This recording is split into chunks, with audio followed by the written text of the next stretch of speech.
వారం 10 రోజులుగా హైదరాబాద్ సెంట్రల్ యూనివర్సిటీలో అక్కడి విద్యార్థులు చేస్తున్న ఆందోళనలు, వారి పోరాటానికి, వారి యొక్క పోరాట స్ఫూర్తికి ముందుగా మా పార్టీ తరపున, హైదరాబాద్ నగర ప్రజల తరపున హృదయపూర్వకంగా వారికి సల్యూట్ చేస్తూ, ఎందుకంటే అసామాన్య ప్రతిఘటన, గొప్ప పోరాట పటిమ, ఒక తెలంగాణ ఉద్యమంలో ఆనాడు ఒక ఉస్మానియాలో, ఒక కాకతీయ యూనివర్సిటీలో, ఒక మహాత్మా గాంధీ యూనివర్సిటీలో, పాలమూరు యూనివర్సిటీలో, శాతవాహన యూనివర్సిటీలో ఎట్లాంటి పోరాటాన్ని అయితే ఆనాడు చూసినామో అంతకు ధీటుగా ఈరోజు రాష్ట్ర ప్రభుత్వాన్ని సవాల్ చేస్తూ ఈ పోరాటంలో వీరోచితంగా ముందున నడుస్తున్న మా తమ్ముళ్ళకి, చెల్లెళ్ళకి హృదయపూర్వకంగా తెలంగాణ ప్రజల తరపున వారికి సల్యూట్, వారికి నా ధన్యవాదాలు కూడా చెప్తా ఉన్నా. 10 రోజులుగా ఇంత పెద్ద పోరాటం జరుగుతుంటే సహజంగా ప్రజాస్వామిక లక్షణాలున్న ప్రభుత్వం అయితే వారిని పిలవాలి, మాట్లాడాలి, వారి ఆందోళనలను విరమింపజేసే ఆలోచన చేయాలి. కనీసం వారితో పిలవకపోయినా కనీసం అక్కడికన్నా ప్రభుత్వ ప్రతినిధులను పంపి ఒక మంత్రి గారినో లేదా బాధ్యత గల వ్యక్తులను, అధికారులను పంపి వారికి కొంత వివరించి చెప్పే ప్రయత్నం చేయాలి. కానీ ఈ ప్రభుత్వ వైఖరి ఎట్లా ఉంది? ఆందోళనలు చేస్తున్న విద్యార్థులను పట్టుకొని గుంటనక్కలు, అక్కడ జింకలు లేవు, గుంటనక్కలు ఉన్నాయని స్వయంగా ముఖ్యమంత్రి గారు మాట్లాడుతున్నారు. ఇంకొక మంత్రి గారు అయితే పేమెంట్ బ్యాచ్ అని చెప్పి విద్యార్థులను చిన్నగా చేసే విధంగా, వాళ్ళని అల్పంగా చూపే విధంగా ఇంకొక మంత్రి గారు నోరు బారేసుకుంటారు. ఉప ముఖ్యమంత్రి గారు అక్కడ జంతువులే లేవు, అదంతా ఏఐ జనరేటెడ్, ఆర్టిఫిషియల్ ఇంటెలిజెన్స్ ద్వారా జనరేట్ అయిన ఇమేజెస్ అని తన కృత్రిమ మేధస్సును ఆయన బయటపెట్టుకున్నాడు. ఇది పరిస్థితి. మేము ప్రభుత్వానికి చెప్పేది ఏమంటే, ఇది దాయాదుల పోరు కాదు, ఆస్తి తగాదా అంతకంటే కాదు. భూమి నీదా నాదా అని కొట్టుకునేందుకు రేవంత్ రెడ్డి ఆ పిల్లలకు వేలు విడిచిన మేనమామనో, బాబాయో, తాతనో కాదు. రేవంత్ రెడ్డి ఈరోజు 4 కోట్ల మంది ప్రజలున్న ఈ రాష్ట్రానికి ముఖ్యమంత్రి. అంటే ఈ రాష్ట్రంలో 4 కోట్ల మంది కట్టే పన్నులతో జీతం తీసుకునే ఒక ప్రతినిధి. నిజంగా చెప్పాలంటే రూలింగ్ పార్టీ అని మా పెద్దలు కేసీఆర్ గారు ఇప్పుడు చెప్తుంటారు, రూలింగ్ పార్టీ కాదు సర్వింగ్ పార్టీ అని పిలవాలంటారు. ముఖ్యమంత్రి అనేవాడు ఈ రాష్ట్రానికి బాసో, ఈ రాష్ట్రానికి నియంతనో, చక్రవర్తో, రాజో కాదు. ఒక పెద్ద పాలేరులాగా, ఒక పబ్లిక్ సర్వెంట్ మాదిరిగా పనిచేయాల్సిన బాధ్యతలో ఉన్న వ్యక్తి. మంత్రి అయినా, ఎమ్మెల్యే అయినా, ఎమ్మెల్సీ అయినా మేమందరం కూడా వేరే పబ్లిక్ సర్వెంట్స్, మేమంతా ప్రజాసేవకులం. ఈ విషయం మర్చిపోయి తనకు రాజ్యాంగబద్ధమైన పదవులు ఉన్నా అన్న విషయాన్ని పూర్తిగా ఇంగితం కోల్పోయి రేవంత్ రెడ్డి గారు చేస్తున్న దురుసు మాటలు, దురుసు వ్యాఖ్యలు ఏవైతున్నాయో వారికి కొన్ని విషయాలు నేను గుర్తు చేస్తూ ఉన్నా.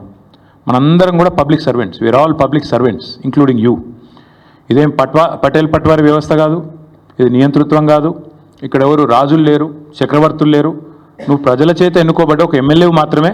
ఆ ఎమ్మెల్యేలు మీ కాంగ్రెస్ పార్టీలో మెజారిటీ మంది నిన్ను ఎన్నుకుంటే నువ్వు ముఖ్యమంత్రి అయినావు తప్ప నువ్వేమి రాజువు కాదు, నియంతవు కాదు.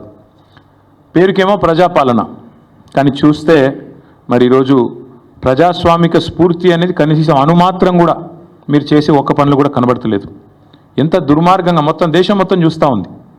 ప్రజాపాలన అనే అర్థానికి పాత్ర వేసి బుల్డోజర్లతో, జేసీబీలతో మేము పాలకులం, మీరంతా నా కాలి కింద చెప్పులాగా ఉండాలనే విధంగా మీరు బానిసలు అన్నట్టుగా, ఒక విచిత్రమైన మానసిక రోగంతో కదా బాధపడుతున్నట్టుగా రేవంత్ రెడ్డి గారి ప్రభుత్వ వ్యవహారం ఉంది. మాట్లాడితే గవర్నమెంట్ భూమి, అసలు గవర్నమెంట్ భూమి ఏంది? రోడ్లు, చెరువులు, గుట్టలు, రాళ్ళు, రప్పలు, నేను గవర్నమెంట్ కాబట్టి నేను ఇష్టం ఉన్నట్టు చేస్తా, నా భూమి. Let me remind mister Revanth Reddy, a government is a mere custodian, not the owner. People are the owners.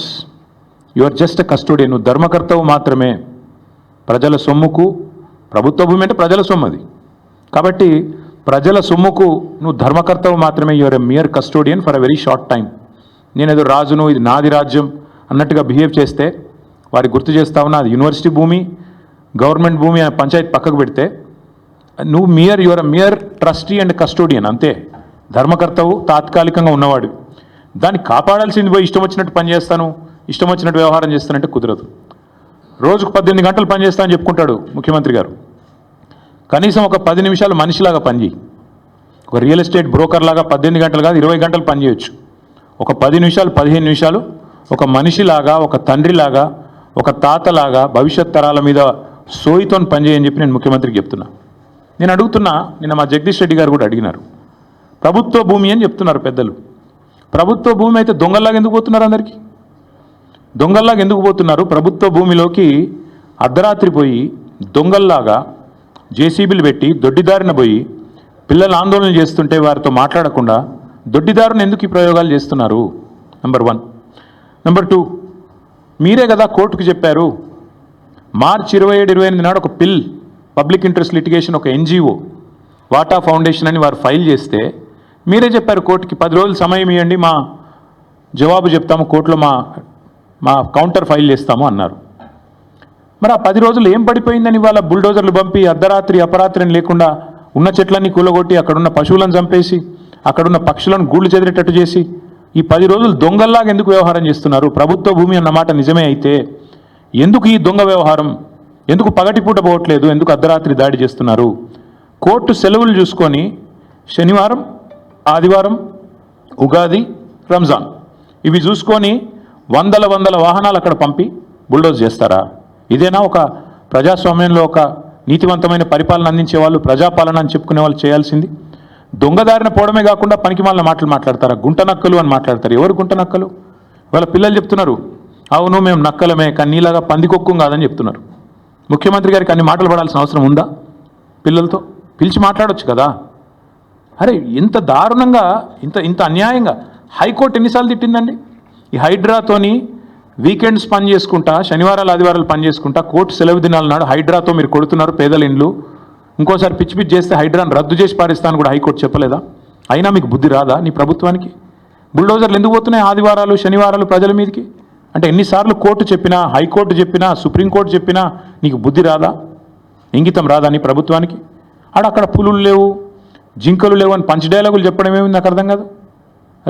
అక్కడ ఏముందో కనీసం ఎప్పుడన్నా పోయినావా నువ్వు?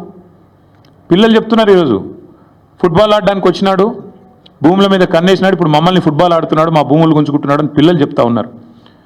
నేనేమంటా ఉన్నా అంటే రేవంత్ రెడ్డి గారిని, ప్రజాపాలన అంటే విద్యార్థుల జుట్టు లాగడం, ఆడపిల్లల బట్టలు చింపడం, ఒక న్యాయం కోసం వాళ్ళు ఒక ఇంచు భూమి వాళ్ళదా? ప్రైవేట్ భూమి ఏమన్నా? ప్రజల కోసం, హైదరాబాద్ భవిష్యత్తు కోసం వాళ్ళు కొట్లాడుతున్నారు. అక్కడ చదువుకునే పిల్లల్లో 70-75% మంది పిల్లలు మన రాష్ట్రం వాళ్ళు కూడా కాదు. వాళ్ళు పాపం వివిధ రాష్ట్రాల నుంచి వచ్చి 2-3 ఏళ్ళు ఇక్కడ చదువుకొని 4-5 ఏళ్ళు చదువుకొని PhD చేసేటోళ్ళు అయితే వెళ్ళిపోతారు వాళ్ళు. కానీ వాళ్ళకి హైదరాబాద్లో ఉన్న ప్రేమ మీద నీకు అరపైసా అన్నుందా? అనుమాత్రం ఉందా?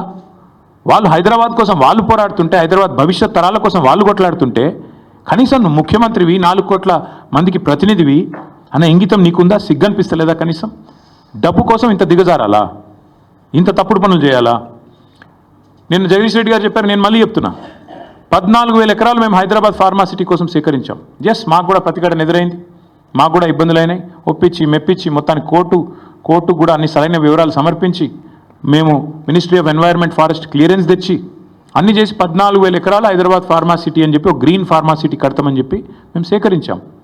ఇవాళ నువ్వు దాన్ని 4th సిటీయో 420 సిటీయో కడుతున్నావు నువ్వు అక్కడ. నేను అడుగుతున్నా, మరి అక్కడ 14,000 ఎకరాలు నీ చేతుల్లో ఉన్నప్పుడు, మేము వడ్డిచ్చిన విస్తరలాగా నీ చేతిలో పెట్టినప్పుడు ఈ 400 ఎకరాల మీద ఎందుకు పడ్డావు? అక్కడ 14,000 ఎకరాల్లో కట్టచ్చు కదా. నువ్వు కట్టే ఐటీ పార్కులు, నువ్వు కట్టబోయే AI సిటీ, నువ్వు కట్టబోయే ఫ్యూచర్ సిటీ కోసం 14,000 ఎకరాలు పెట్టుకొని ఇక్కడ ప్రజెంట్ సిటీని ఎందుకు ఖరాబ్ చేస్తున్నావు? ఉన్నదే అక్కడ లంగ్ స్పేస్ ఇది ఒకటి, 2,500 ఎకరాలు ఏదైతే అక్కడ HCU చుట్టూ ఉందో ఆ పశ్చిమ హైదరాబాద్లో ఉన్న ఒకే ఒక లంగ్ స్పేస్ అది. దాన్ని ఎందుకు ఖరాబ్ చేస్తున్నామని కదా ప్రజలు అడిగేది. దాన్ని ఎందుకు ఖరాబ్ చేస్తున్నామని కదా పిల్లలు కొట్లాడేది. అక్కడ ఉండే జంతువులకు నోరు లేదు, నీ మంత్రులకు లేదా, నీ ఎమ్మెల్యేలకు లేదా? కనీసం ఒక్కరు మాట్లాడుతున్నారా?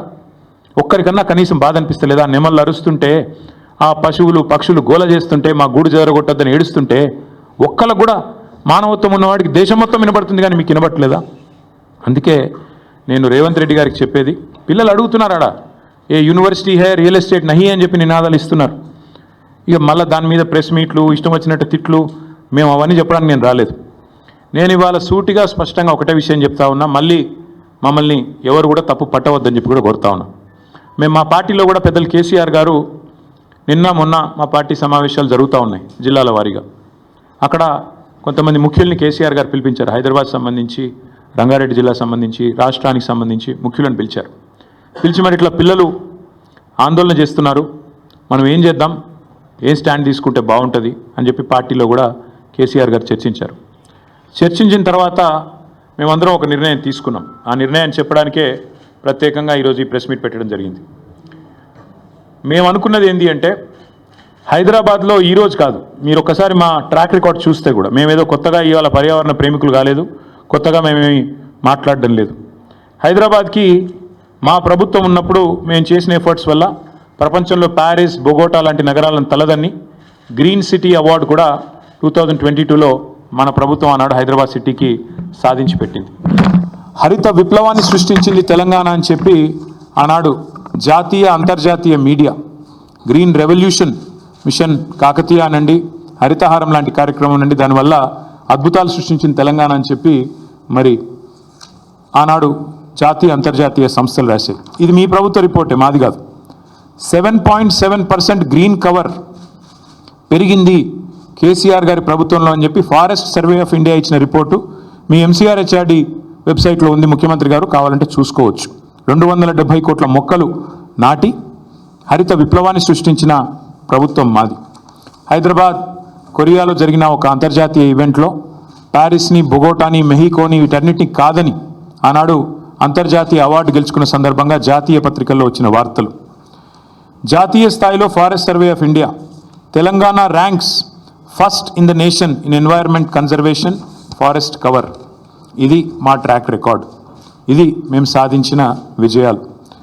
ఇక మళ్ళీ అదే మాట మళ్ళొకసారి, హరితహారం వల్ల మేము HMDAలో చేసిన ఎఫర్ట్స్ వల్ల గ్రీన్ సిటీ అవార్డు వచ్చిన విషయం. అదే మాదిరిగా ఇక ఇది డేటా, ఒక 10 ఏళ్లలో భారతదేశంలో ఏ నగరంలో గ్రీన్ కవర్ పెరిగింది అంటే మెట్రోస్లో. ఇది data, times of India report, ఇది డేటా చూడండి. బొంబాయి, ఢిల్లీ, చెన్నై, అదేవిధంగా కోల్కతా, బెంగళూరు, హైదరాబాద్ ఇవన్నిటిని కలిపి చూస్తే హైదరాబాద్లో అత్యధికంగా గ్రీన్ కవర్ పెంచింది తెలంగాణ ప్రభుత్వం కేసీఆర్ గారి హయాంలో అని మరి జాతీయ స్థాయిలో వచ్చిన రిపోర్ట్స్. ఇక ఎంత పెరిగింది, ఎన్ని స్క్వేర్ కిలోమీటర్లు పెరిగింది తెలంగాణలో అంటే ఇదొక రిపోర్టు. ఇట్లా ఒకటి కాదు, నేను 100 చూపెడతాను. ఇది ఒక్క పిక్చర్ మీకు అన్ని విషయాలు చెప్తుంది. ఆ తర్వాత భారత ప్రభుత్వం చెప్పింది కూడా ఒక మాటలో చెప్తాను. This one picture will speak volumes. భారతదేశంలోని 28 రాష్ట్రాల్లో ఎక్కడ గ్రీన్ కవర్ పెరిగింది అంటే ఇగో this is Telangana and the growth, decadal growth of green cover in Telangana.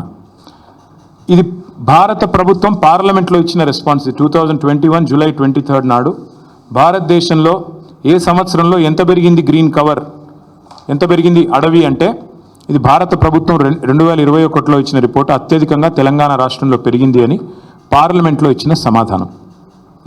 బయోడైవర్సిటీని Telangana ప్రభుత్వం ఎట్లా కాపాడుతుంది అని చెప్పి వచ్చిన వార్తలు. అన్నిటికీ మించి మేమేదో ఒక హైదరాబాద్లోనే చేయలేదు. తెలంగాణలో మా ప్రభుత్వం ఉన్నప్పుడు ప్రతి పల్లెలో పల్లె ప్రకృతి వనాలు పెట్టి, చిన్న పల్లె కూడా 19,472 పల్లె ప్రకృతి వనాలు పెట్టింది కేసీఆర్ గారు. మొత్తం 13,657 ఎకరాల్లో పల్లె ప్రకృతి వనాలు పెట్టింది. పల్లెల్లో కూడా పచ్చదనాన్ని పెంచింది మా ప్రభుత్వం. మండల స్థాయిలో 2011 బృహత్ ప్రకృతి వనాలు పెట్టింది. మొత్తం 6,298 ఎకరాల్లో ఆనాడు కేసీఆర్ గారి ప్రభుత్వం. హైదరాబాద్ చుట్టూతా 108 అర్బన్ లంగ్ స్పేసెస్ క్రియేట్ చేసి వాటిల్లో కూడా మరి వేలాది ఎకరాల్లో ప్రజలకు కండ్లకోయ ఆక్సిజన్ పార్క్ కావచ్చు, ఉప్పల్ వైపు కావచ్చు, మీరు ఎటువైపులా పోయినా మొత్తం 108 అర్బన్ లంగ్ స్పేసెస్ క్రియేట్ చేసింది కేసీఆర్ గారి ప్రభుత్వం. అట్లాగే 1,00,000 పైచిలుకు పంచాయతీరాజ్ రహదారుల వెంబడ అవెన్యూ ప్లాంటేషన్ చేయడం జరిగింది. 12,000 కిలోమీటర్ల పైచిలుకు R&B రోడ్ల వెంబడ కూడా మరి మల్టిపుల్ అవెన్యూ ప్లాంటేషన్ చేయడం జరిగింది. ప్రతి ఊర్లో నర్సరీ ఉన్న ఒకే ఒక్క రాష్ట్రం భారతదేశంలో తెలంగాణ. 14,864 నర్సరీలు మున్సిపాలిటీలతో కలిపి, హైదరాబాద్తో కలిపి ప్రతి ఊరితో కలిపితే దాదాపు 15,000 నర్సరీలు ఉన్న ఒకే ఒక్క రాష్ట్రం తెలంగాణ. 270 కోట్ల మొక్కలు పెట్టిన ఒకే ఒక్క రాష్ట్రం Telangana. That is our commitment. మాకేదో కొత్తగా ఈరోజు ఎన్వైర్న్మెంట్ గురించి మాకు ఎవరి దగ్గర కితాబులు అవసరం లేదు. ఇదంతా ఎందుకు చెప్తా ఉన్నా అంటే we have taken a decision yes a party that 400 acres which this government is ఐయింగ్ like real estate broker, ఆ 400 ఎకరాలను ఎట్టి పరిస్థితుల్లో, ఇది కేసీఆర్ గారి మాట, మా పార్టీ మాట, మా పార్టీ తరఫున మేము మాటిస్తున్నాం, 3 ఏళ్లలో మేము ఖచ్చితంగా మళ్ళీ ప్రభుత్వంలోకి వస్తున్నాం. ప్రభుత్వంలోకి వచ్చిన తర్వాత మేము ఆ 400 ఎకరాలని మొత్తం హైదరాబాద్లో, మొత్తం తెలంగాణలోనే అతి పెద్ద ఈకో పార్క్గా ఏర్పాటు చేస్తాము. ఇప్పుడే నేను స్పష్టంగా చెప్తా ఉన్నా, ఈరోజు ఎవరైనా రేవంత్ రెడ్డి విసిరే బిస్కెట్లకు ఆశపడి, రేవంత్ రెడ్డి చెప్పే మాటలకు ఆశపడి ఆ ల్యాండ్ 1 ఇంచ్ ఎవరన్నా కొనుక్కున్నా మళ్ళీ కుండ బద్దలు కొట్టినట్టు చెప్తున్నా, మమ్మల్ని తర్వాత అనొద్దు. ఖచ్చితంగా ప్రతి ఇంచు తిరిగి వెనక్కి తీసుకుంటాము. ఒక అద్భుతమైన ఈకో పార్క్, ఎట్లా అయితే ఒక సెంట్రల్ పార్క్ ఉంటుందో మ్యాన్హాటన్లో, ఆ స్థాయిలో ఒక అద్భుతమైన ఈకో పార్కును హైదరాబాద్ ప్రజలకి గిఫ్ట్గా అందిస్తాము. అటు సెంట్రల్ యూనివర్సిటీ విద్యార్థులకు ఆ గిఫ్ట్గా ఉంటుంది, హైదరాబాద్ ప్రజలకు కూడా ఇది ఒక గిఫ్ట్గా ఇస్తాము. ఇది మా కమిట్మెంట్, ఇది మా బాధ్యత. హైదరాబాద్ ప్రజలు మాకు ఓట్లేసి గెలిపించారు. మొన్నటి ఎన్నికల్లో కూడా ఏకపక్షంగా కాంగ్రెస్కి 1 సీట్ ఇవ్వకుండా గెలిపించారు. So we are committed to protecting environment in the city of Hyderabad, in the state of Telangana. ఆ 400 ఎకరాలు పొరపాటున కూడా ఎవరు కొనవద్దు. కొంటే మీరు నష్టపోతారు. మమ్మల్ని తర్వాత తప్పుపడ్డద్దు. ప్రభుత్వంలోకి వచ్చిన తర్వాత కాదు, 3 ఏళ్ల ముందు చెప్తున్నాము. మమ్మల్ని తర్వాత అనవద్దు. ముందే చెప్తున్నాము, ఈ ప్రభుత్వం రియల్ ఎస్టేట్ విస్తరణ కాంక్షతో పనిచేస్తోంది. మేము మాత్రం భవిష్యత్ తరాల కోసం ఆలోచిస్తున్నాము. A politician thinks about next election, a statesmen thinks about next generation. అందుకే మా నాయకుడు కేసీఆర్ గారు చెప్పారు, వచ్చే తరాల కోసం ఆలోచించాలి ఆ 400 ఎకరాలు. ఎందుకంటే మొన్నటిదాకా కోర్టు డిస్ప్యూట్లో ఉంది కాబట్టి మేమే కొట్లాడినాం కోర్టులో కూడా. ప్రైవేట్ వ్యక్తులది కాదు, ఆ ల్యాండ్ ప్రభుత్వాంది అని. మేమే కొట్లాడుతూనే ఆ ల్యాండ్ తిరిగి ప్రజలకు వచ్చింది. ఇవాళ అదేదో రియల్ ఎస్టేట్ కింద అమ్ముకోవడానికి కాదు మేము కొట్లాడింది. ఆ ప్రాంతంలో పర్యావరణ పరిరక్షణ జరగాలి, ఆ ప్రాంతంలో ఒక అర్బన్ లంగ్ స్పేస్ ఉండాలి. ఢిల్లీ మాదిరిగా మన నగరం మారొద్దు. ఢిల్లీలో ఎట్లయితే ఎయిర్ క్వాలిటీ దెబ్బతిని ఇవాళ మాస్కులు వేసుకొని తిరిగే పరిస్థితి వచ్చిందో, ఎయిర్ క్వాలిటీ డేంజరస్ లెవెల్స్గా ఉంది అని చెప్పి ఇవాళ వివిధ దేశాలు అక్కడ ప్రజలు ఎవరైతే ఉన్నారో వారికి చెప్పే పరిస్థితి వచ్చిందో, ఆ పరిస్థితి హైదరాబాద్కి రాకూడదు. భవిష్యత్ తరాలు బాగుండాలి అంటే, మన పిల్లలు బాగుండాలి అంటే, so we are committed and we are committing to making sure this 400 acres of Kanche Gachibowli land will be converted into an eco park, and we are requesting all the people who are interested in coming and joining with us. మా శ్రీనివాస్ యాదవ్ గారు ఇందాకనే నాతో అన్నారు, అన్న పిల్లలు ఆందోళన చేస్తున్నారు, మనం వెళ్ళాలి అన్నారు. ఎస్, మేము కూడా పోవాలని ఆలోచించినాం. కానీ దుర్మార్గులు కాంగ్రెస్ వాళ్ళు మేము ఆడ అడుగు పెట్టంగానే ఇది మొత్తం బీఆర్ఎస్ వాళ్ళే నడిపిస్తున్నారు అని పనికిమాలిన మాటలు మాట్లాడతారు. అందుకే కొద్దిగా దూరంగా ఉన్నాం. But I think the time has come. మేము కూడా ఇప్పుడు ప్రభుత్వం కనుక వెనక్కి తగ్గపోతే మేము కూడా పిలుపునిస్తాం.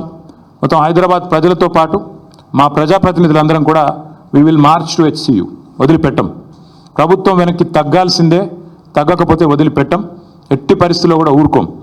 ఆల్రెడీ రాజ్యసభలో మా రాజ్యసభ ఫ్లోర్ లీడర్ సురేష్ రెడ్డి గారు, మా ఎంపీ గాయత్రి రవిచంద్ర గారు, వద్దిరాజు రవిచంద్ర గారు చాలా గట్టిగా మాట్లాడినారు. ఎస్, ఇది కేంద్ర ప్రభుత్వం కూడా జోక్యం చేసుకోవాలి, ఇది కేంద్రీయ విద్యాలయంలో ఆందోళన జరుగుతున్నాయి, వెంటనే జోక్యం చేసుకోండి అని కోరినారు. అట్లాగే 10 మంది HCU విద్యార్థులు మేము ఢిల్లీకి వెళ్ళాలి, మాకు అపాయింట్మెంట్ ఇప్పించండి అంటే ధర్మేంద్ర ప్రధాన్ గారితో అపాయింట్మెంట్ ఇప్పించి HRD మినిస్టర్ గారితో వారిని కూడా తీసుకొని పోయాము. వారికి కూడా సపోర్ట్ చేస్తున్నాము. లీగల్గా కూడా కొట్లాడుతున్న విద్యార్థులు ఎవరైతే ఉన్నారో, NGOలు ఎవరైతే ఉన్నారో వారికి కూడా బరాబర్ చెప్తున్నాం, సపోర్ట్ చేస్తాం. This is not a political fight, this is a fight for the future of Hyderabad, for the future of Telangana. కాబట్టి ఖచ్చితంగా ఏ పర్యావరణవేత్తకైనా అండగా ఉంటాం. ఎవరెవరైతే ఈరోజు కొట్లాడుతున్నారో ఈ భూముల పరిరక్షణకు, భవిష్యత్ తరం పరిరక్షణకు, వారికి ముమ్మాటికి అండగా ఉంటాం. ఇక పనికిమాలిన మాటలు మాట్లాడుతున్న మంత్రులు, ఆడ ఏం లేదు బయోడైవర్సిటీ, ఇంత పెద్ద రిపోర్ట్లు ఉన్నాయి, అందులో ఏమున్నది ఏం లేదు. ఎన్ని రకాల స్పీషీస్ ఉన్నాయి, ఎంత ఫ్లోరా ఉంది, ఎంత ఫౌనా ఉంది, అక్కడ ఎన్ని పక్షులు ఉన్నాయి, ఎన్ని రకాల పక్షులు, మొత్తం డీటెయిల్స్ ఉన్నాయి. ఇది నా రిపోర్ట్ కాదు, ఇండిపెండెంట్ ఏజెన్సీస్ HCUలో పనిచేసే ప్రొఫెసర్లు తయారు చేసిన రిపోర్ట్. 1-2 కాదు, బోలెడు ఉన్నాయి.